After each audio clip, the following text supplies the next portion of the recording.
Hindi aksidente na dumaan to sa wall mo. Baka ito na po yung sign na kumuha na po kayo ng sarili nyong sasakyan ngayong 2026. Ayan, hindi pa po huli ang lahat. By the way, dito ako ngayon sa stockyard.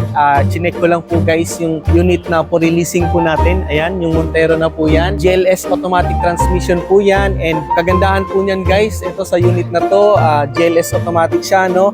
I-upgrade po natin siya into Black Series looks na setup. Aside from that guys, meron pa pong makukuhang fuel subsidy si client, no? Actually, last month 40,000 yung voucher na meron po tayo. Ngayon bumaba po siya, but still meron pa rin po, no? Magiging 20,000 voucher Shell points po siya. Equivalent po nun is 10,000 pesos. So not bad pa din, no? And syempre, may mga freebies pa rin po tayong ipapamigay. So stay tuned guys, kasi i-document natin tong releasing natin, yung GLS automatic, i-upgrade po natin into Black Series look setup. So kung napapansin nyo guys, sobrang luwang, nagkakaubusan na po ng unit. Ayan, sabi nga nila, everything happens for a reason. So baka ito na yung pinaka-sign na ikaw ay kumuha na rin ng sasakyan para sa family mo, no? So yun lamang po guys sa video na to.